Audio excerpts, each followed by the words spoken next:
Muito bem, dando sequência aqui no nosso estudo, Nas Fronteiras da Loucura, de Manuel Filomeno de Miranda, psicografia do Divaldo. Nós estamos no capítulo 27, Mergulho no Passado, um capítulo longo, e mesmo dividido em duas partes, ainda sobra para nós aqui bastante conteúdo. E então nós vimos no nosso encontro passado a reunião que acontecia no plano espiritual, juntando então Julinda, a nossa encarnada em desdobramento, Ricardo, o seu algoz, o seu obsessor, a Dona Angélica e também o senhor Juvencio, ele desencarnado e ela encarnada, a avó, a mãe da Julinda, além do trabalho feito, organizado pelo Dr. Bezerra, com a presença de Filomeno de Miranda, dos trabalhadores do plano espiritual e também Jonas, o médium que em desdobramento se coloca à disposição ali para poder auxiliar. E a gente vem acompanhando um fenômeno mediúnico acontecendo no plano espiritual, quase ali um fenômeno de incorporação.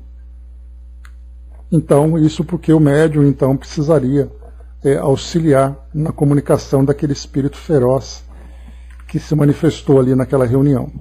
Então Ricardo, ele se colocava ali como naquela posição de vítima de Julinda, de ter sido aquele que foi desprezado pelo aborto que ele sofreu, e também nas relações anteriores, na relação anterior, em que ele foi ali preterido por ela, sofrendo ali uma lesão afetiva provocada por ela, e ele então justificava de todas as formas o seu direito de se vingar daquela que tanto machucou.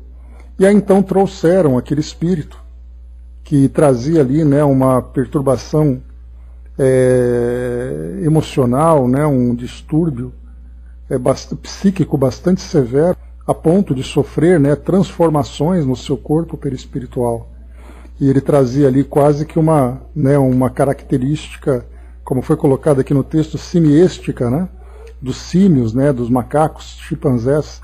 Então aquele animal feroz que se apresentava.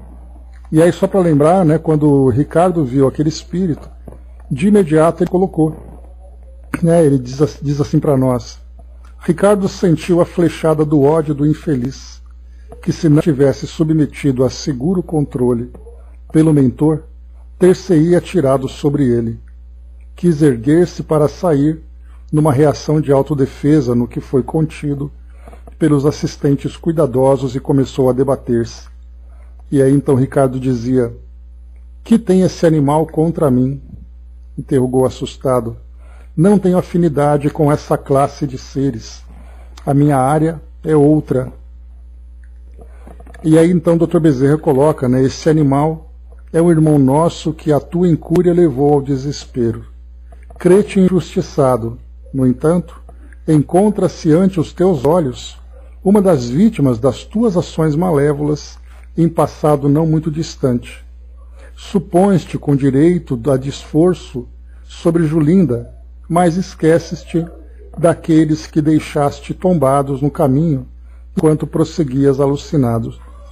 E aqui tem um trechinho interessante que diz assim: não tenho relacionamento com bichos, especialmente com esses que se entregam aos falcões. Trabalho noutro campo de justiçamento, e não me recordo senão do mal que me fizeram.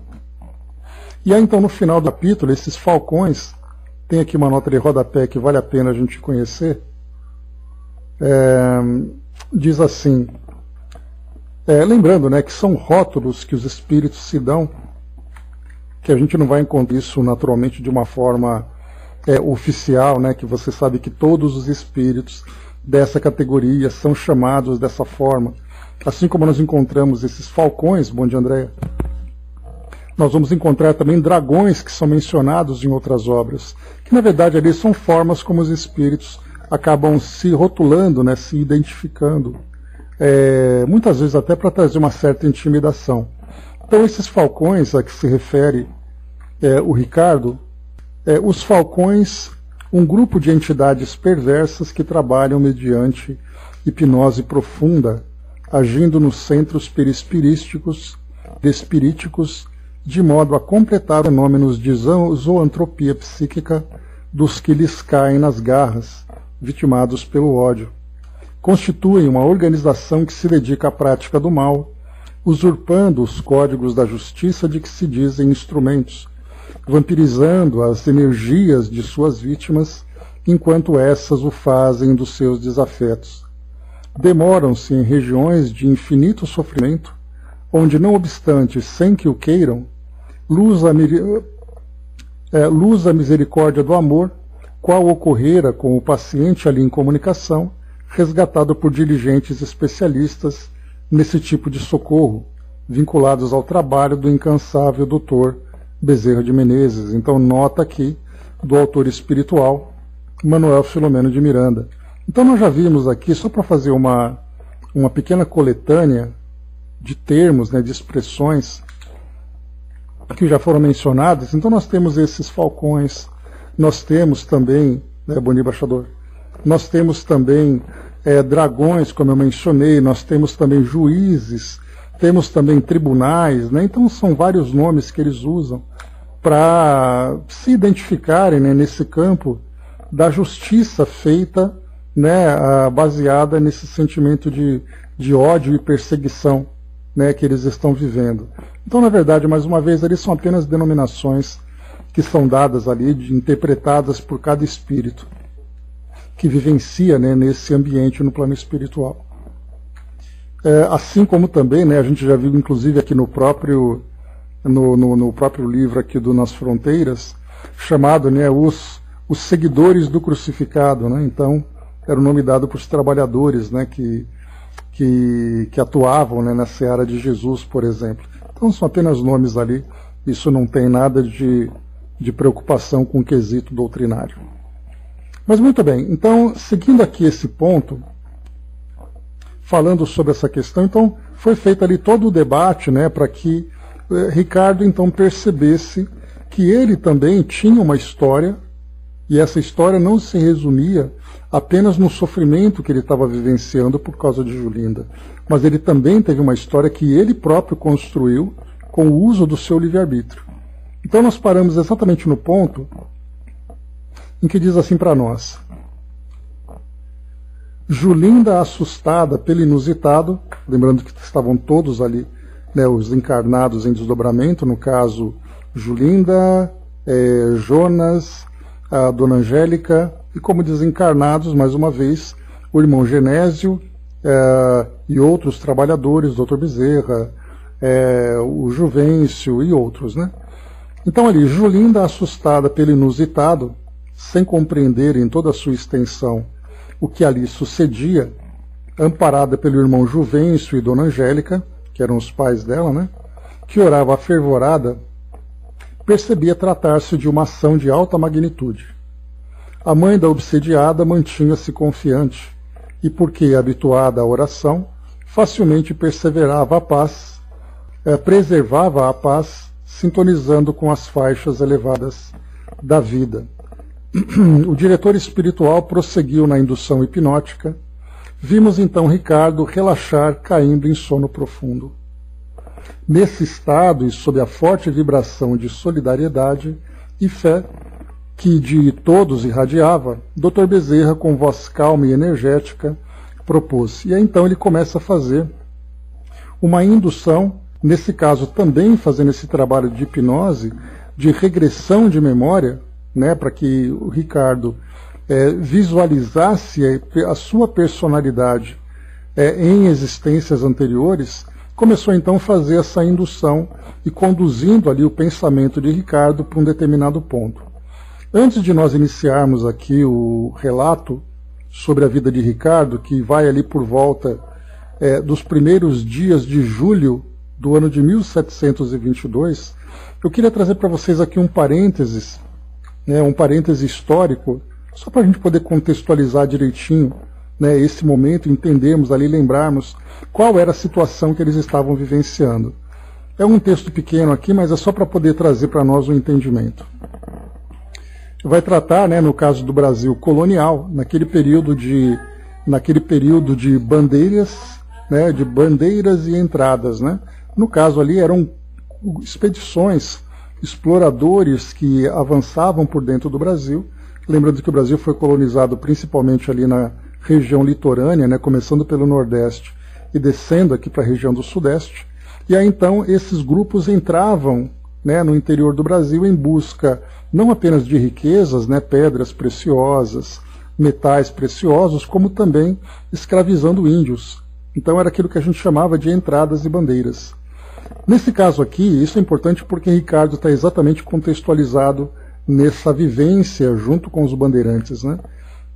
Então aqui bandeirante é o nome dado aos exploradores e aventureiros que se destacaram na colonização do Brasil nos séculos XVI e XVII, né? Então ali por volta de 1500 e alguma coisa até 1600.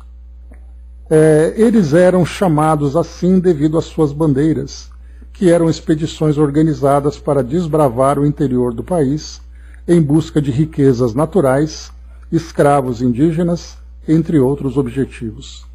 Bartolomeu Bueno da Silva, mais conhecido como Anhanguera, foi um dos mais famosos bandeirantes da história do Brasil.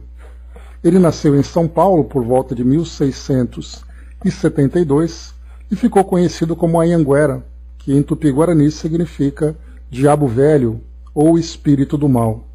Esse apelido foi atribuído a ele pelos indígenas, devido à sua coragem e tenacidade nas expedições.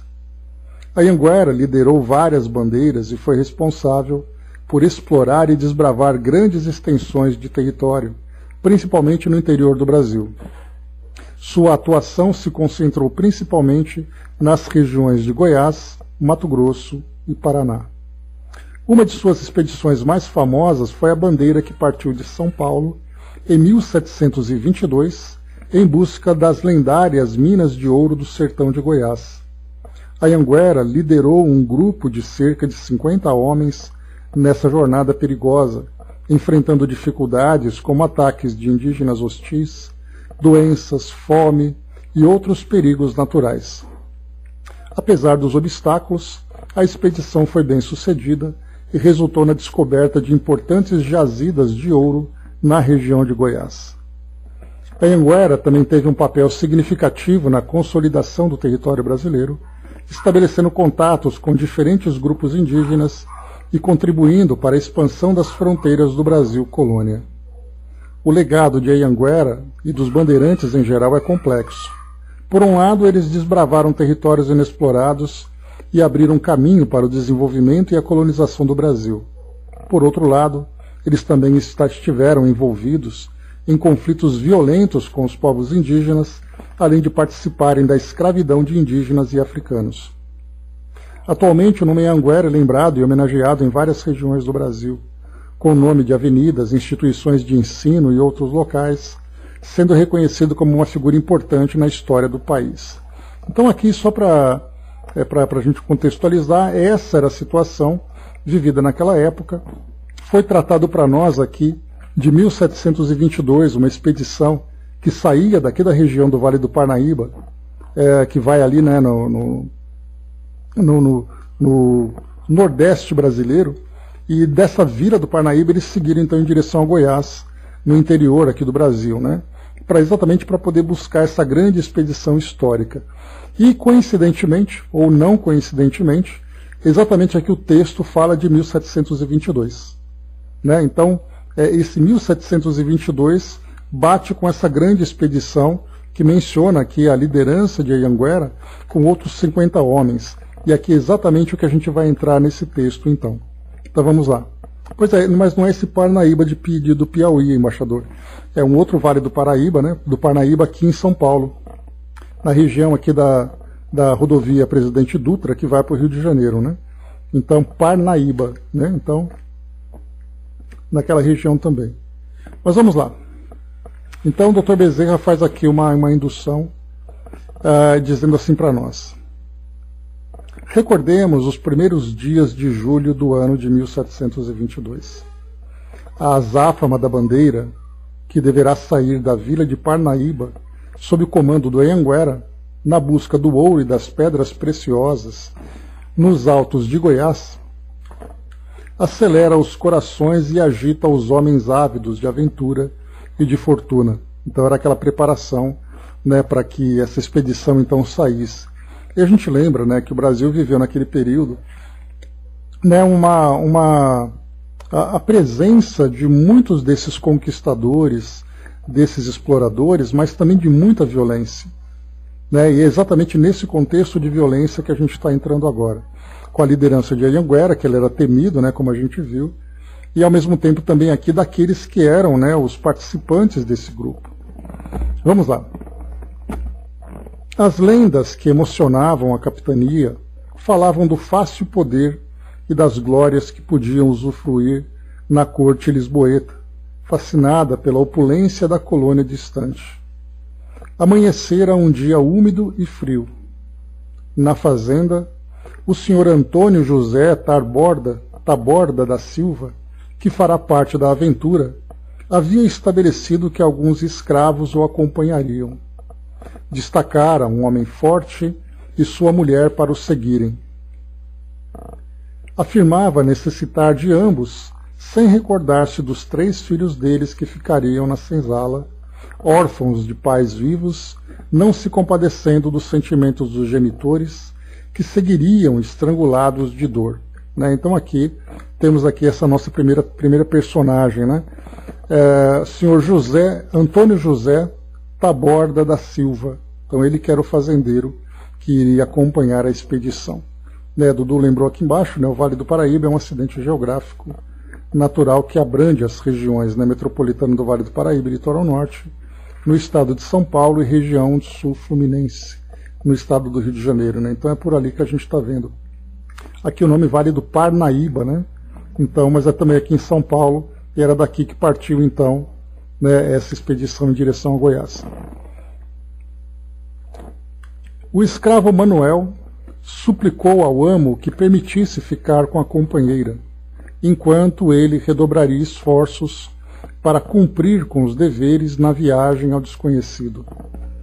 Era jovem e sadio o suficiente para suportar as refregas, mas a esposa... O soberbo senhor, todavia, é frio. Suas ordens e paixões são indiscutíveis, não aquecendo ante a solicitação pungente. E porque a mesma irrita-o, manda prender o infeliz no mourão do suplício e ordena que seja chibateado por desobediência. Então a gente já vê aqui duas personagens, né? O fazendeiro José Antônio, ou melhor, Antônio José, e também aqui agora o escravo Manuel. E aqui então, né, tendo pedido, né, para que a esposa ficasse cuidando dos filhos, ele então responde exatamente com essa violência, né, prendendo no mourão ali o escravo e aí então chicoteando por causa dessa insolência, digamos assim. Nesse comenos, Ricardo em transe, pessoal, vamos lá? Nesse comenos, Ricardo em transe começou a assumir a personalidade arquivada no passado, com toda a série de imperfeições que o assinalavam. O rosto se lhe fez congestionado, os olhos aumentaram nas órbitas e o senho sombreado dava-lhe o aspecto do dominador apaixonado. Após a pausa, o benfeitor sugeriu indagando. Aí no caso o Dr. Bezerra continuando, né, nesse processo de indução. Não ouves, senhor Antônio José, os lamentos e blasfêmias do ser viciado? A noite fria e o corpo lanhado em exposição, como castigo pela rebeldia, são, na voz angustiada do desesperado, uma litania de dor e mágoa que te não sensibilizaram, mas ele estertora. Na senzala, os cantos votivos e as oferendas humildes aos deuses que trouxeram de longe prosseguem. A companheira vem suplicar-te pelo supliciado. À luz do candeeiro, ajoelhada aos teus pés, ela roga misericórdia. Trêmula e sofrida, suplica compaixão. Escuta-a. O hipnotizado denotou desconforto ante as lembranças que lhe ressumavam da memória profunda e começou a debater-se. Subitamente exclamou: eu tenho o direito sobre suas vidas. Comprei-as. Escravo não é gente. Animal para carga.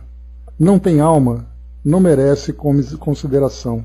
Vai com Deus, Marião. Equivoca-te mais uma vez, respondeu o mentor. Todos somos filhos de Deus em igualdade de condições. A escravidão é um processo nefasto que ninguém tem o direito de realizar. Dentro dos soberanos códigos, aquele que violenta sofre, mas hoje ou mais tarde, o dano causado ao seu próximo. Com qual direito poderias aspirar a romper aquela alma?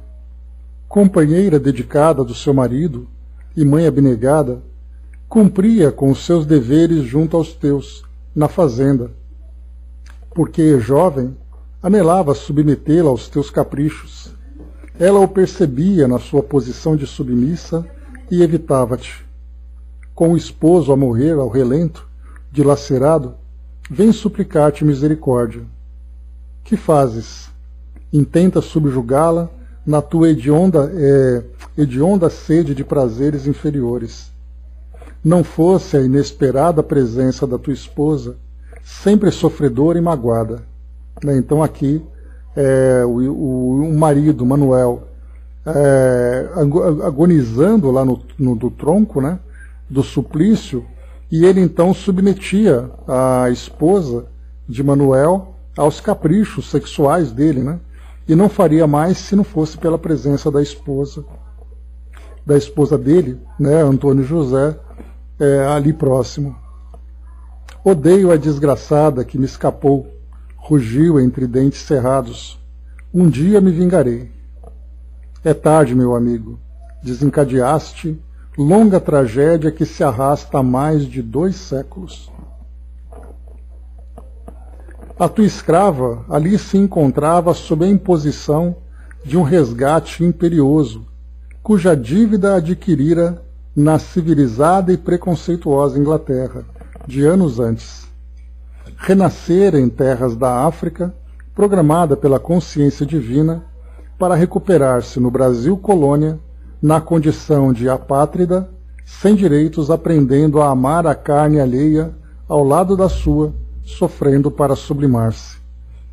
Então é sempre aquela cadeia de eventos, né, que a gente vai, né, então vai acompanhando, né. Então no caso a gente tem acompanhando agora Julinda sofrendo uma obsessão, Ricardo na posição de algoz porque ele se considerava uma vítima. Voltando no tempo, nós encontramos agora aquele que era vítima como algoz, submetendo aquela mulher agora na condição de escrava. Ela, por sua vez, tem na sua história um sofrimento do passado que ela causou na Inglaterra, preconceituosa, e agora reencarna. Então a gente vai vendo que nós vemos ali uma sequência constante, né, de eventos, e como lembra André Luiz, sejamos nós a estação final do mal. Porque toda vez que a gente vai perpetuando, né, as dores que nós vamos então espalhando, inevitavelmente a gente vai colhendo isso no futuro, até o momento em que nós então cessamos essa sequência de eventos, né? Então aqui é o caso que a gente está vendo também, mostrando que ela, na condição de escrava, também tinha a sua história. Então todos nós temos a nossa história, né? Mesmo que seja uma história atual, uma história a curto, médio ou longo prazo que vem ali desencadeando consequências na nossa história, né? E essas consequências não são necessariamente algo negativo. Muitas vezes nós trazemos consequências, ou seja, o resultado daquilo que nós escolhemos e agimos no passado, também trazendo de uma forma positiva, que é o caso, por exemplo, das nossas conquistas, né, das transformações que nós conseguimos promover em nós e auxiliando aqueles que estão próximos. Então isso vai também trazer para nós ali resultados que nos são favoráveis. Mas infelizmente, na maioria das vezes, os resultados ainda são dolorosos para todos nós. André colocou, né, quanto mais leio e ouço nas sessões as dores e revolta dos espíritos, mais compreendo e aprendo, né? Mas é difícil quando vemos uma notícia de violência na TV, ainda me sinto impotente, né? Porque a gente tem a nossa visão, e é muito natural que seja assim, a nossa visão presente, né? A nossa visão desse momento. E aí então o que cabe a nós é exatamente a confiança de que essa lei é perfeita como ela é, embora nós não tenhamos a compreensão de quais foram ali os eventos que desencadearam essas consequências no presente, né? Então, para nós realmente é difícil, porque a nossa visão ela é limitada pelo presente, mas a gente sabe que existe um passado. O Braz lembrou, né? A marca de um suicídio sempre vem no corpo do reencarnante, né? Sim. Vamos lá. A tua insânia precipitou-lhe o crescimento enquanto te afundaste no fosso da delinquência. Surpreendido pela tua senhora, desconsiderada em face dos teus desmandos, mais se abriu o abismo entre ti e ela. A dona Maria Joaquina, profundamente ferida, não esqueceria as ofensas e humilhações carpidas em silenciosos, homéricos e dores acerbas, em silêncios homéricos e dores acerbas. Joana dos Santos, a escrava, volveu a senzala e aguardou apavorada o nascer do dia. A bruma densa, a friagem úmida, se encarregavam de matar-lhe o marido exposto ao tempo e vergastado. Não te comoves, porém, ante a tragédia. Pensas na viagem, em levar a mulher como pasto para os teus apetites. O destino, todavia, surpreende-te. A infeliz, de dor e medo, enlouqueceu em menos de uma semana. Dona Joaquina, tua esposa, que ora te odeia, apiedou-se da tua vítima e envolveu-a nos dons da compaixão que se converte em caridade. Desdobram-se os tempos. 1 século e meio depois, ei-los de volta à terra.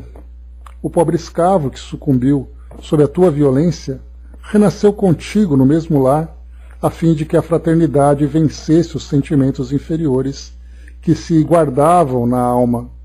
Reencarnaste noutra forma, Maria Joaquina.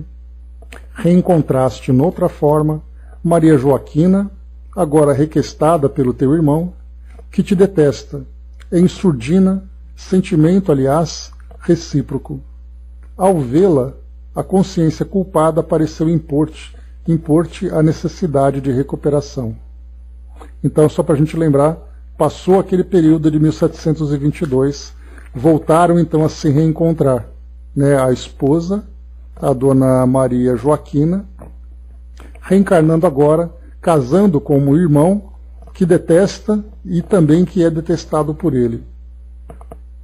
Vitimado pelos vícios do passado e pelas dissipações do presente, apaixonaste pela diva que te não correspondeu ao afeto. Sabias que o teu irmão era o impedimento, o rival que necessitavas superar. Planejaste o meio de te libertares deles. Aqui só para lembrar que o escravo, também aqui no caso Manuel, reencarna junto dele. Aqui não fala ainda se o escravo seria o irmão, né? Mas vamos acompanhar. Mentira, interrompeu o exasperado algoz. Nada planejei. Aconteceu por acaso. Ou melhor, teria que ser assim. Novamente falseias a verdade e interfere nas leis.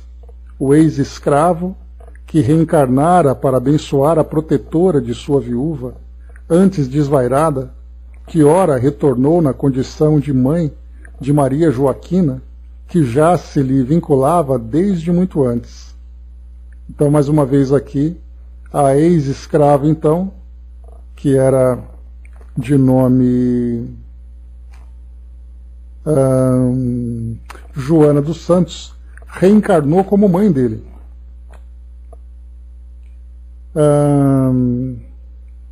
Aqui, no caso sogra dele, né? Ou melhor, mãe da cunhada. Então ali todos eles se entrelaçando novamente em posições diferentes, mas agora o que a gente observa é a condição de igualdade. Se antes ele era o senhor, a esposa submissa e o casal de escravos, Todos eles agora reencarnam na condição de cunhada, irmão, a mãe da cunhada. Então todos eles agora na mesma condição, vivendo todos ali no mesmo ambiente, né? Não foi naqueles dias dos anos 90 do século anterior que teve início a história das tuas vidas. Os laços que atam os espíritos uns aos outros não se rompem com facilidade, seja na animosidade ou no afeto. Enquanto não luz o amor, pairando soberano, o círculo das reencarnações se estreita em torno dos que se interdependem para envolver. A verdade é que organizaste uma caçada e a vítima, por ti escolhida, foi o teu irmão. Então, porque embora a esposa do passado o odiasse, né, ele tinha essa fixação por ela. E agora, reencarnando ela na condição de esposa do irmão, aquela fixação volta, né, a florescer, e ele então trama contra o irmão para poder ficar com a mulher. É mentira, reagiu colérico o espírito em processo de recordação. Foi um acidente. Sem dúvida, atalhou o Dr. Bezerra, porém provocado, fazendo crer que fora uma infeliz circunstância. Teu irmão, todavia, perfurado pela carga de chumbo, antes de morrer, jurou vingança. Na tela da sua memória, nos momentos finais acudiram-lhe as lembranças passadas. E foi nesse estado de ódio inumano que caiu em processo que agora se encontra. Os sentimentos de vingança enlouqueceram-no. Ao longo dos anos foi sendo vencido pela fúria do desforço e muito depois tombou em abissal região de desespero, sentindo-se um animal, como tu o chamas. Ei-lo diante de ti. Fita-o. Mundielcio. Então aqui a gente vê, né, o escravo, então, Manuel, que volta agora como irmão, né, do fazendeiro. Em duas encarnações seguidas, ele foi, então, morto pela ordem ou pela ação do fazendeiro, né, que agora é Ricardo. Então a gente vê duas encarnações seguidas, duas encarnações em que esse senhor de escravos, Ricardo, trama contra ele, e nessas duas reencarnações esse ódio vai se acumulando e se potencializando. Nessa última reencarnação, então, né, em que o irmão foi assassinado nessa trama, ele reencarna agora, recobrando do passado todo aquele sentimento que até então se encontrava adormecido pela contingência da própria reencarnação, o esquecimento do passado. Mas quando ele então desencarna, a mente dele se expande, trazendo principalmente aqueles sentimentos mais negativos. E é então tomado, né, por esse sentimento tóxico, por esse sentimento doentio, né, doentio não, é doentio no sentido de que ele sofreu desequilíbrio, é que ele então cai, né, nesse abismo do desejo de vingança dessas encarnações anteriores. Esse animal é o nosso pobre irmão, a quem por duas vezes seguidas roubaste a vida física. A informação chocou Ricardo, que recuou na cadeira, na visão psíquica do século XIX. O horror substituiu-lhe a máscara de ira e desprezo. Lembrando que ele colocou que nessa última encarnação, quando então Ricardo reencarna, tendo ali o irmão, a cunhada, né, e a mãe da cunhada, isso nos anos 90 do século passado, então 1890, por ali. Né, e agora a gente está aqui em 1982, quando a história desse livro se desenrola, então nós temos ali 90 anos em que esse espírito, que é o que chamado, né, esse animal, né, que o Ricardo chama, 90 anos em que esse espírito acaba vivenciando essa monoideia, com esse sentimento de vingança potencializado nessas duas últimas encarnações. O ambiente era de expectativa. Pois é, ainda bem, André, vai anotando. O ambiente era de expectativa, embora o clima de oração e fraternidade. Então, só para a gente lembrar, só fazendo aqui uma recapitulação, aquela expedição aconteceu em 1722. Essa história da reencarnação seguinte foi por volta de 1890. Vamos colocar ali que eles tenham reencarnado ali por volta de 1860. São mais de 130 anos em que Manuel, que desencarna como escravo, passou ali no plano espiritual, inicialmente alimentando aquele sentimento de ódio, mas que depois também foi ali, digamos, contaminado de uma forma positiva por ver, né, a esposa do fazendeiro tendo aquele sentimento de compaixão por aquela que era escrava. E foi exatamente esse sentimento de gratidão que fez com que ele, Manuel, reencarnasse como marido daquela que foi a sua senhora. Né? Então teve ali mais de 100 anos no plano espiritual, o espírito vivenciando esse sentimento todo. Não temos detalhe de quanto tempo ele sofreu e quanto tempo de lucidez ele vivenciou, mas temos ali esse período, esse intervalo de 1722 até mais ou menos ali 1860, de uma encarnação para outra. Portanto, mais de 100 anos. Então, essa história é muito densa também, o Elcio. Vai mostrando para nós aqui um período muito longo em que o espírito está cultivando esse sentimento. Né? O ambiente era de expectativa, embora o clima de oração e fraternidade. Avancemos no tempo, propôs o instrutor. Passado o efeito da lamentável ocorrência, instaste junto à família de Lavínia e lhe conseguiste a mão para o matrimônio, apesar de inspirares aversão à genitora da jovem e nenhum afeto à futura esposa que te sofrera no passado. Né? Então ali, depois da morte do irmão, ele então, Lavínia, que era aquela que teria sido a sua esposa no passado, ela então acaba se casando com ela novamente, só que dela esse sentimento de distante, né, nenhum afeto, e a mãe dela, no caso agora a nova sogra, que foi a escrava no passado, trazia por ele aquela pura aversão. Né? Então ali, no caso, ele já entra então num ambiente em que mãe e filha trazem com ele aquele sentimento negativo. Mas vamos lá. Como seria de esperar-se, o matrimônio foi um fracasso. Ela jamais te amou.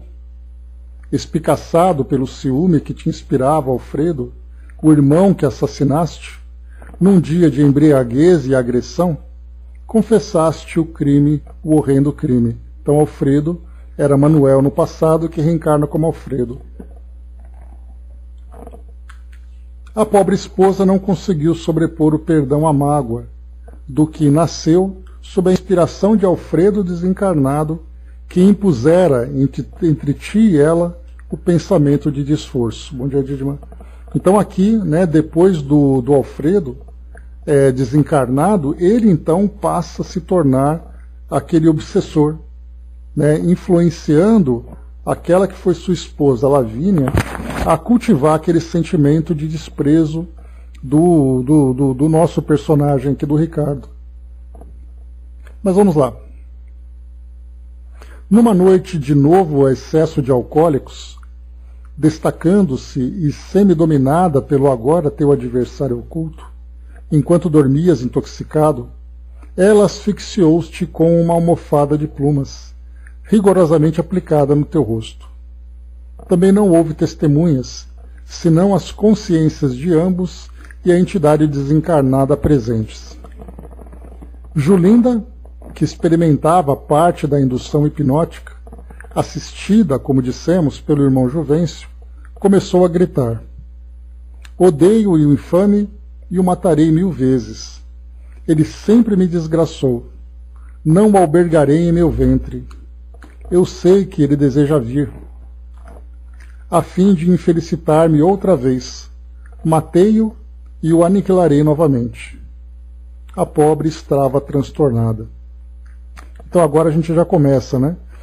No início do livro, quando nós acompanhamos aquela história inicial de Julinda, era colocado que ela era uma mulher caprichosa, uma mulher que tinha ali, né, o interesse, né, de viver né, os prazeres da corte, e ela então tinha uma relação com o Ricardo, e aí então eles tinham esse desafeto no plano espiritual.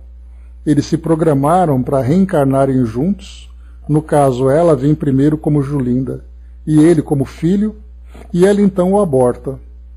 E aí então lá no passado Manuel Filomeno conseguiu construir na nossa mente aquela ideia de antipatia por Julinda, por ser aquele espírito caprichoso e não dar oportunidade de um espírito renascer, e Ricardo como sendo um vilão. E agora a gente já começa a entender exatamente do porquê desse sentimento dela. No passado era esposa daquele fazendeiro que era uma submissa. Depois teve o marido assassinado e casou, obrigada, né, pelas convenções, a se casar novamente com ele. Ela o assassinou, exatamente porque tinha esse sentimento. Então, ela abortou Ricardo, né? Nessa última encarnação, ela então abortaria Ricardo, que era exatamente ali o marido do passado que ela assassinou. Então ela foi casada lá no século XVIII, se casou num segundo casamento no século XIX, e agora voltaria como mãe e filho. E ela então interrompeu a gravidez. Alfredo, na sua transfiguração dolorosa, debatia-se no médium. Então Alfredo, que era o irmão, que no passado era o escravo Manuel, se encontrava agora, né, com essa deformação perispiritual que nós acompanhamos. Dona Angélica, assumindo o psiquismo da mãe de Lavínia, abraçou a filha nas duas últimas etapas e buscou acalmá-la com um carinhoso gesto de ternura. Então Dona Angélica, que era mãe de Lavínia e agora também mãe de Julinda, era exatamente aquela escrava do passado. Né? Olha só então como esse grupo se encontra ali presente se encontra preso e dentro dessa história dolorosa por quase 3 séculos.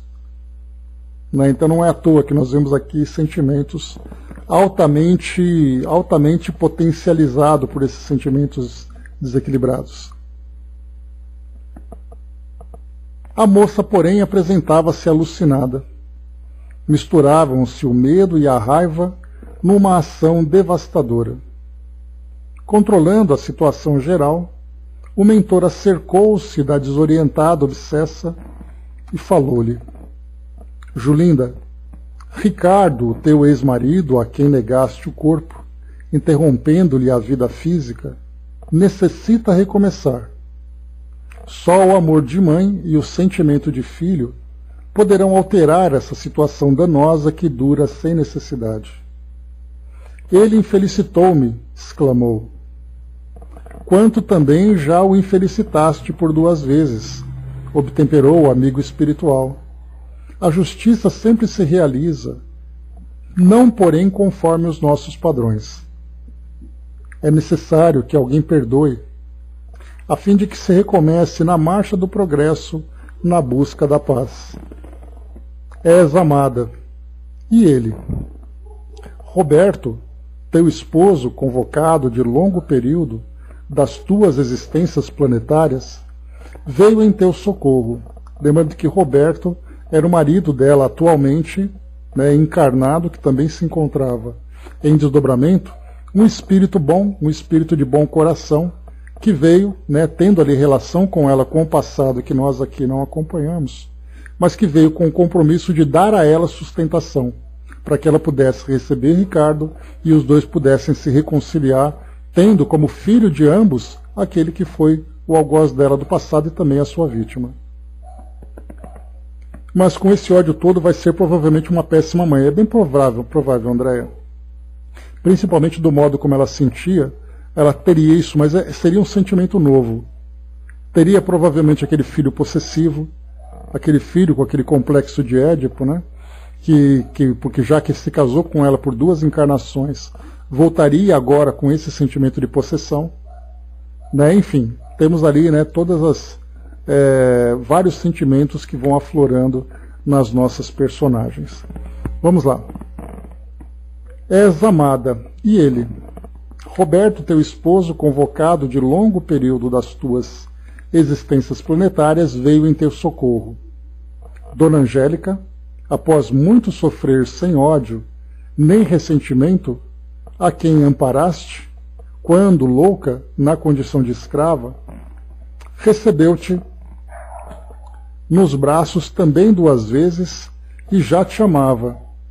O senhor Juvencio, que ficara no além, acompanhando Joana dos Santos na sua redenção, por gratidão ao teu carinho para com ela e graças ao antigo afeto por ti, contribuiu para que esta oportunidade te fosse concedida.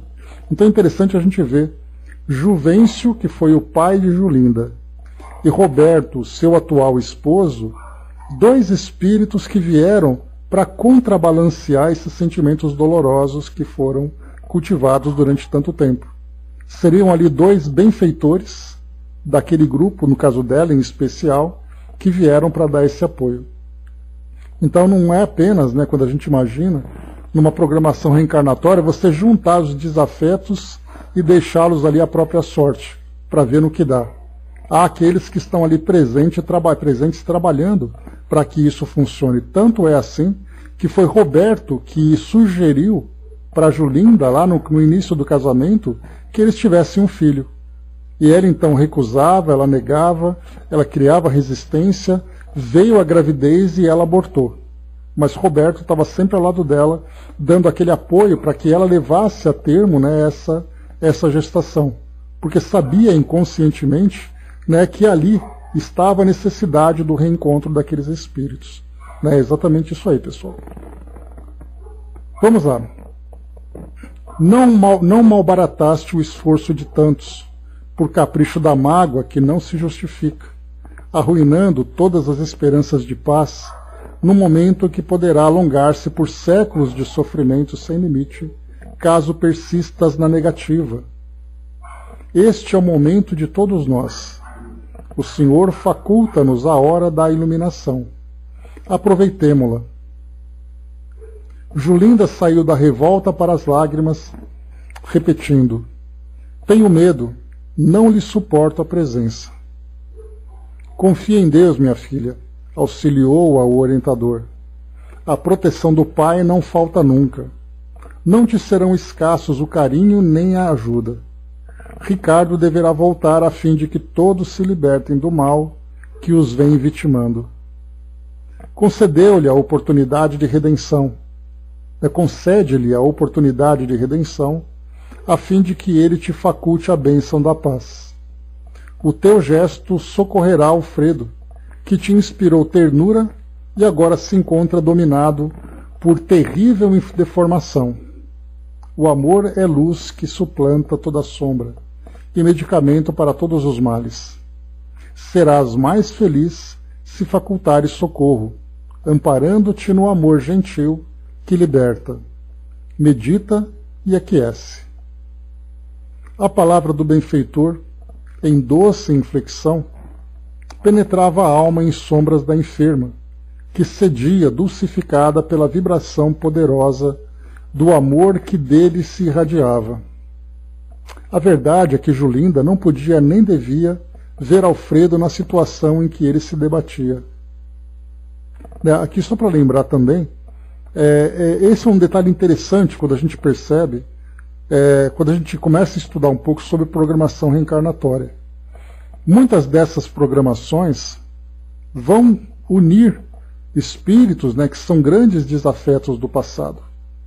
Mas a gente vê que na presença desses benfeitores que auxiliam e orientam para que haja uma nova reencarnação, promovendo a união desses espíritos, a vibração nos envolve, fazendo com que nós então cedamos a essa autoridade moral. Mas no momento em que nós reencarnamos, e vem o esquecimento do passado, embora a influência, e aí então somos tomados por aqueles sentimentos que vão aflorando, muitas vezes nós nos desviamos do caminho programado.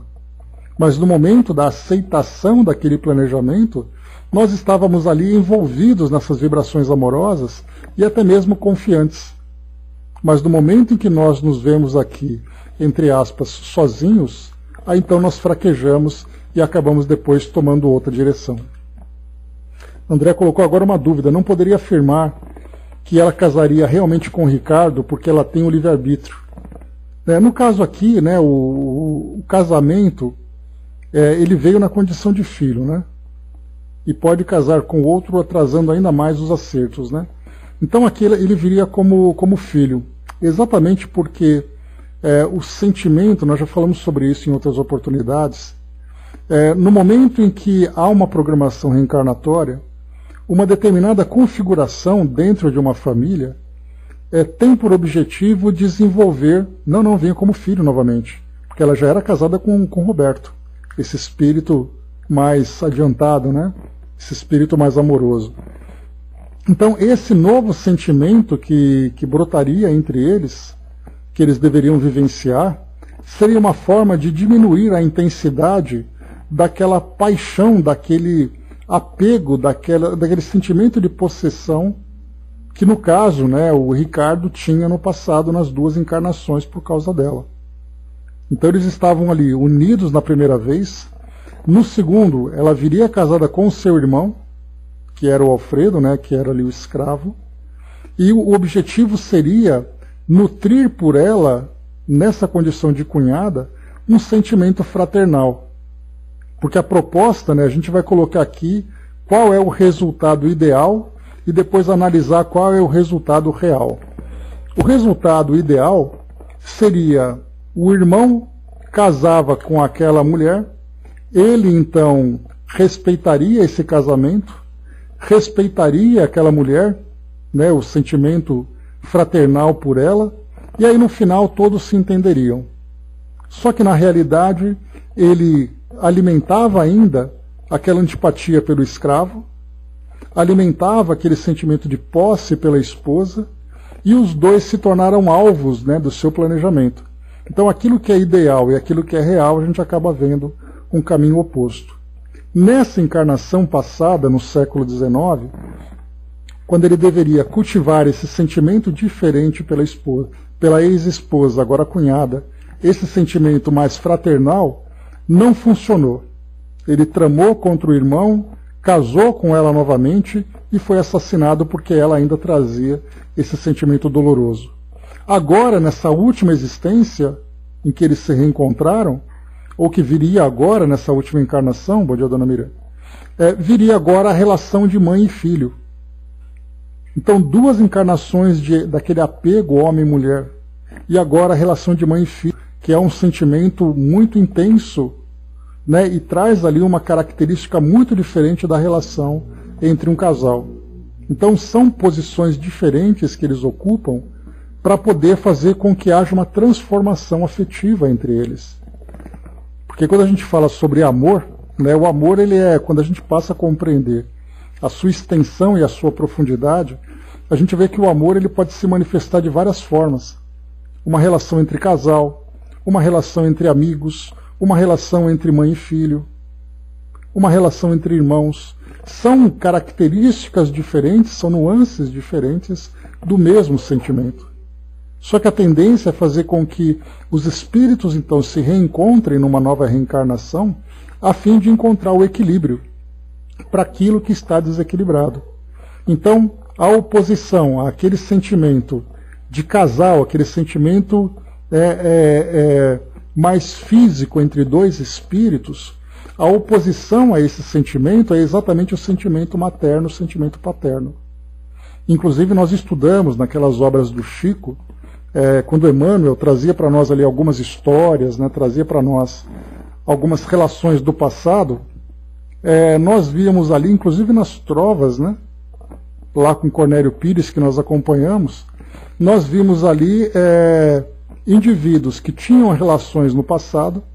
Por exemplo, né, tive uma das trovas ali que nós acompanhamos, em que uma mulher, tomada por uma paixão enlouquecida, foi desprezada por um homem fútil, que abusava daquele sentimento, né, que ela nutria por ele, e ela então enlouquecida cometeu suicídio. Numa nova existência, ela veio como filha, trazendo uma grave deficiência mental. O caso de uma mãe que tinha um filho também com uma grave deficiência, com uma limitação intelectual, no passado era aquela mulher que também abusava dos sentimentos de um homem que, também tomado pelo desequilíbrio, cometeu suicídio. E Emmanuel também, numa das mensagens dos livros que nós estudamos, falava sobre os complexos, né, de Édipo, o complexo de Eletra, que são ali, né, temas estudados pela psicologia, que fala daquela relação doentia, desequilibrada de um filho pela mãe ou de uma filha pelo pai. E que, na verdade, não é simplesmente um desequilíbrio que aconteceu, mas é uma raiz do passado em que aquele sentimento de homem e mulher, de casal, vinha de uma forma desequilibrada e agora, na condição de pais e filhos, continua ainda trazendo resquícios, e na verdade nem tantos resquícios, mas quase que o sentimento renovado daquele desequilíbrio anterior. Então são propostas que são firmadas no plano espiritual para vivenciarmos novas experiências com novos tipos de relações, para que novos sentimentos surjam em oposição àqueles sentimentos doentios que nós trouxemos. Né? Então são programações diversas. Por que isso acontece? Não sabemos. Mas sabemos que existe uma história, e somente conhecendo de uma forma mais ampla a linha do tempo de cada grupo, que nós vamos entender o que eles viveram no decorrer desse período todo, para chegar no presente da forma como nós temos hoje. Uma mãe que comete o aborto, uma mãe que abandona o seu filho, uma mãe que ama seu filho, e um filho que ama sua mãe com sentimentos nobres, com sentimentos verdadeiros, porque até mesmo esse tipo de sentimento também tem origem no passado. Um sentimento tão poderoso e sincero, no caso da relação entre pais e filhos, só podem ter ali só podem ter origem no passado através daquele cultivo cuidadoso, daquele cultivo generoso, daquele cultivo de compreensão que eles vieram praticando durante existências anteriores. Então, tanto positivo como negativo tem história no passado, e cada um vai conduzir da forma, né, que pode, que consegue naquele momento. Vamos lá. Angelina colocou, né, o Pai bondoso sempre nos oferece oportunidades para a evolução, né, de fato. Vamos lá. Então, Julinda, envolvida por aquelas vibrações do Dr. Bezerra, começou então a chorar e começou ali, de certa forma, a ceder, né, aquele apelo para que ela então permitisse que Ricardo reencarnasse. Dessa forma indagou: onde anda então o pobre amigo? Está aqui conosco enfermo, redarguiu o Dr. Bezerra, necessitando de recomeçar através da reencarnação com que o Senhor nos faculta a elevação íntima, com vitória sobre nós mesmos. Temos pensado que ele deverá volver através de ti e de Roberto, na condição de irmão de Ricardo, para que, sob a tua, a ternura do esposo de Dona Angélica, todos cresçam para o bem. Né? Então, aqui no caso, o Alfredo, então, viria, olha só, vai juntar os dois, tanto Ricardo como Alfredo, na condição de filhos. Foi aquele caso que nós acompanhamos lá nos bastidores da obsessão. Quando Teofrasto reencarnaria, ou melhor, aquele que era o bispo no passado, reencarnaria trazendo Teofrastos como irmão. Dois espíritos que se odiaram durante várias encarnações se reencontrariam dentro da mesma família. Olha o desafio para essa mãe. E aí teria então Dona Angélica, Roberto como dois benfeitores, Juvencio no plano espiritual ajudando todo mundo e fazendo o reencontro entre ela e aqueles dois que se tornaram grandes inimigos do passado, e ela própria rejeitando, né, o Ricardo por causa daquilo que eles vivenciaram. Então aqui só mais uma vez, né, a verdade, só para retomar um pouquinho aqui de onde nós paramos, a verdade é que Julinda não podia nem devia ver Alfredo na situação em que ele se debatia. Então, pela diferença vibratória, ou mesmo ali, né, pela indução que os coordenadores daquele trabalho estavam ali direcionando, né, na forma como eles direcionavam, a Julinda não podia ver Alfredo naquela forma naquela condição tão deformada em que ele se apresentava. Por isso ela perguntou, né, onde anda então o pobre amigo? Está aqui conosco enfermo, necessitando de recomeçar através da reencarnação que o Senhor nos faculta a elevação íntima, com vitória sobre nós mesmos.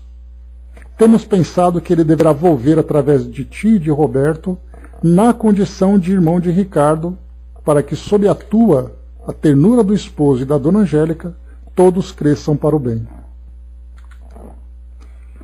O Senhor espera muito de ti. Sabemos que não é uma empresa fácil para o teu coração. Todavia, estes não têm sido dias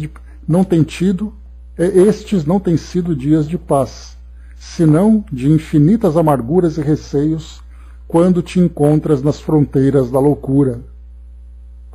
A maternidade é prêmio da vida, santificando os seres no seu processo de evolução. Então, maternidade, o prêmio da vida. Olha que interessante essa expressão. A um olhar mais expressivo do diretor, Dona Angélica compreendeu o apelo mudo e falou à filha: ajuda-os como me auxiliaste um dia, socorrendo-me no desvario em que eu me encontrava, proporcionaste a minha libertação de velhas dívidas que cometêramos antes. A pobre Joana dos Santos, escrava e doente, que é a própria Dona Angélica, né? Recebeu do teu coração amor e piedade, que não pôdes recusar ao senhor Antônio José, o algoz, nem a Manuel, o escravo que me foi companheiro. E agora os desejo para netos. Seremos uma família feliz. Roberto, emocionado, abraçou a esposa e acentuou: nosso lar será mais risonho. Anelo por ter filhos. Dá-me a felicidade de ser pai. As lágrimas dominaram-no. Julinda, algo receosa, mas sensibilizada, balbuciou: aceito a tarefa e peço a Jesus que não me abandone nessa árdua realização. Voltou-se para o Dr. Bezerra e pediu: anjo bom, ajudai-me na minha fraqueza e protegei o nosso lar. Havia profunda emoção no pedido. O benfeitor umedeceu os olhos e confirmou: suplicarei a Jesus por vós todos, e na minha pobreza de irmão dos sofredores, procurarei estar convosco, quanto me permitam as possibilidades. Foram aplicados recursos renovadores na enferma, que voltou a dormir. A psicosfera ambiente exteriorizava paz e uma vibração de amor que procedia da esfera mais alta, a que se ligava à sociedade, penetrou-nos a todos.